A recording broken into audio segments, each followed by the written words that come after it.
आप देख रहे हैं जेके मीडिया न्यूज अपडेट और मैं यासिन मलिक। आज 14 अप्रैल है और आज डॉक्टर साहब भीमराव अंबेडकर का जन्मदिन है और आज हमारे साथ खास बातचीत के लिए एक्स काउंसलर रमेश जी बात करने के लिए हम इनसे जानेंगे इन शख्सियत के बारे में और आज इनका जो जन्मदिन है उस पर हम बात करेंगे। रमेश जी, सबसे पहले आपका शुक्रिया अपना कीमती वक्त देने के लिए। बहुत बहुत शुक्रिया।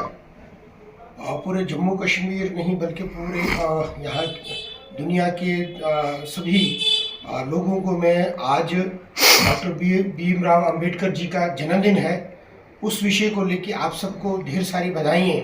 और आज हिंदुस्तान में ही नहीं पूरे विश्व में उनका जन्मदिन मनाया जा रहा है, क्योंकि जैसा आप सबको पता है कि अगर हिंदुस्तान में सबसे कोई नायाब शख्सियत हमारे बीच में है तो वो डॉक्टर बी आर अम्बेडकर है, जो 1891 में उनका मध्य प्रदेश में उनका जन्म हुआ।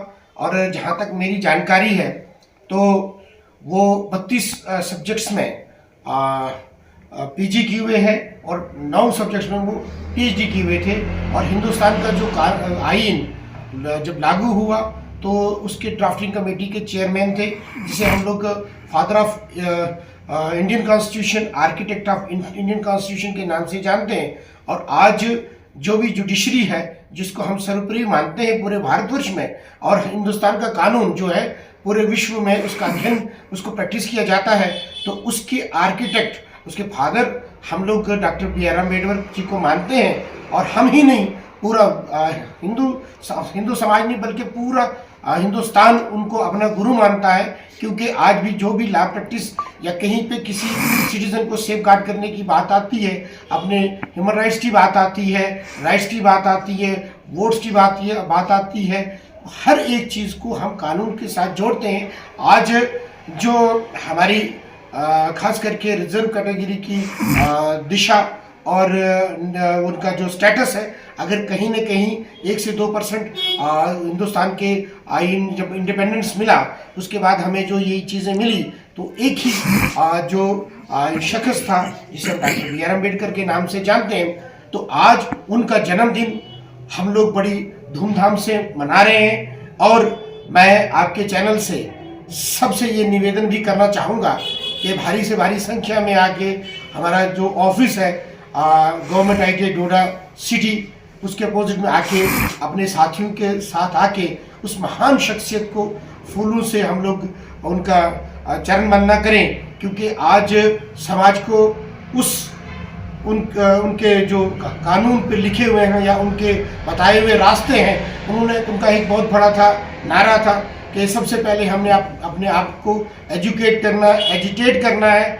और ये लक्ष्य लेके हम लोग, क्योंकि उनकी जो जिंदगी थी वो कहीं ना कहीं उन्होंने बहुत संघर्ष किया। समाज में प्रताड़ित करने वाले बहुत सारे लोग थे, लेकिन उन सबको उन्होंने दिखाया कि एजुकेशन से आप किसी भी बंदे को हरा सकते हैं और एजुकेशन से आप सुप्रीम चेयर ले सकते हैं। आपके कैलिबर की बात है, उन्होंने हमें संघर्ष करना सिखाया जी। जिस तरह उन्होंने पैगाम दिया था कि नौजवानों को जो है तालीम हासिल करनी चाहिए, जद्दोजहद करनी चाहिए, आप एज अ काउंसलर हैं, क्या लगता है हमारे इलाके के नौजवान इस पैगाम को लेकर कितना अमल करते हैं? देखिए, मैं आपके वसाकत से ये पूरे विश्व को बताना चाहता हूँ कि उन्होंने जैसा कहा था कि एजुकेट यूर सेल्फ, ये सबसे बड़ा एक हथियार किसी भी एक इंटेलेक्चुअल बंदे के पास है, क्योंकि दुनिया में आप किसी को भी अपनी एजुकेशन से हरा सकते हैं या अपने कैलिबर से हरा सकते हैं। उन्होंने हमें ये सिखाया कि आपको हर जगह मेहनत से ही हर चीज़ें मिल सकती हैं। और नौजवानों से भी आपके चैनल के माध्यम से मैं ये रिक्वेस्ट करना चाहता हूँ कि सॉफ्ट तरीके से आपको कोई भी चीज़ मिल नहीं सकती है, और आपको खास करके एजुकेशन में अपना नाम कमाना है। और हमारा जो ये डोडा क्षेत्र है, गुलदस्ता है, ये भाईचारे का एक रोल मॉडल के रोल में आपने आना है और समाज को द बेस्ट देना है। क्यों? आपके समाज को आपके जो पूर्वज है उनके द्वारा आपको देखा जाता है, क्योंकि उन्होंने बहुत मेहनत की है इस डोडा को पूरे विश्व में एक ख्याति दिलाने में। हम सबका भी वही दायित्व बनता है। ये इससे पहले हम बात करें, हम आज ही उनका जन्मदिन है, इससे पहले इस तारीख से पहले ही उनका जन्मदिन बनाया गया था, तो आपको हमने सोशल मीडिया पर देखा था, आप काफ़ी यानी गुस्से में थे, तो क्या वजह थी? नंबर 1 के कुछ क्रिमिनल लोग यहाँ पे समाज के साथ वोट डालने की बात करते हैं और हमारे सनातन संस्कृति या हमारे राम राज्य की कल्पना को ठेस पहुंचाने की बात करते हैं और अपने फेसबुक के 4 अकाउंट और गवर्नमेंट से अपॉलॉजी लेते हैं कि भैया हमसे गलती हो गई है। और कहीं न कहीं वो जेलें काट के आ चुके हैं रेप के चक्कर में और सारी चीज़ों में। और जितने भी हमारे रिजर्व कैटेगरी के एसोसिएशन थे, जिनको मैं निवेदन कर रहा था कि हम लोग 14 अप्रैल को ही ये दिवस मनाएंगे, क्योंकि मैंने जैसे पहले कहा कि डॉक्टर B.R. अम्बेडकर जो कि फादर ऑफ इंडियन कॉन्स्टिट्यूशन है और ऑल रिजर्व कैटेगरी के वो मैं कहता हूँ कि फादर हैं, क्योंकि जिस कुर्सी में आज हम बैठे हैं उनके कारण ही बैठे हैं। तो उनका पहले दिन मनाना उनकी एक छवि को क्षति पहुंचाने का काम है। तो हम सबको उस चीज़ से परहेज करना चाहिए, क्योंकि आप डॉक्टर B.R. अम्बेडकर से बहुत बड़े हो नहीं सकते, समाज से बड़े हो नहीं सकते हैं। ये अगर इंडिपेंडेंस या बैसाखी को हम लोग एक बड़े प्रेम प्यार से श्रद्धा से मनाते हैं, तो उसी तरह से हमारी रिस्पेक्ट डॉक्टर B.R. अम्बेडकर साहब के लिए उनसे भी ज़्यादा है, क्योंकि हम उनको नेक्स्ट टू गॉड मानते हैं, अपना भगवान मानते हैं। जी, ये आखिरी सवाल आपके लिए रहेगा। जिस तरह डॉक्टर भीमराव अम्बेडकर साहब ने कहा इक्वलिटी और डेवलपमेंट, हम आपकी बात करें, आप एज काउंसलर हैं, आपने अपने वार्ड में कितना काम किया है? देखिए, डेवलपमेंट के हिसाब से यहाँ पे मैं वो जो मेरा प्रोटोकॉल नहीं था उसके अलावा भी हमने काम किया है। अभी मैं छोटी जैसे मल्टी पार्किंग की डोडा सिटी में जो एक रिनाउंड बिल्डिंग है उसके पीछे हम लोग थे। और यहाँ पे ITI हॉस्टल जो कि 5 कनाल की ज़मीन GMC घाट रोड पे ऑलरेडी अलॉटेड है।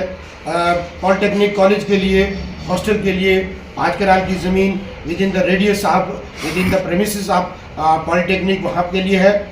और ढेर सारी यहाँ पे जितनी भी पार्कें वार्ड नंबर 16 में बनी है, चाहे फॉरेस्ट डिपार्टमेंट से बनी, चाहे म्यूनसिपल काउंसिल से बनी, लेकिन मैं खेत जताना चाहूँगा कि म्यूनसिपल काउंसिल के द्वारा नहीं, मेरे अपने एफर्ट्स के द्वारा 17 लाख रुपया मैंने लगाया। और उसके अलावा डे टू डे में हम लोग ऐसा सोशल काम करते हैं जो हमने पिछले 10 से 15 सालों में किया। आपकी वसाकत से पूरे डोडा शहर को ये मैं निवेदन करना चाहूँगा कि आप बड़े हक के साथ मेरे पास 24/7 आइए। जो भी समाज का काम रहेगा, चाहे हेल्थ, PHE और एजुकेशन, रोड कनेक्टिविटी के बारे में हम लोग अग्रसर रहेंगे और आपका साथ रहा तो हर चीज़ में कामयाबी हासिल करेंगे। धन्यवाद, शुक्रिया। ये थे मेरे साथ एक्स काउंसलर जिन्होंने आज रोशनी डाली डॉक्टर भीमराव अम्बेडकर साहब की इस जन्मदिन पर। आप देखते रहिए JK मीडिया न्यूज़ अपडेट। आपको ये वीडियो अगर अच्छी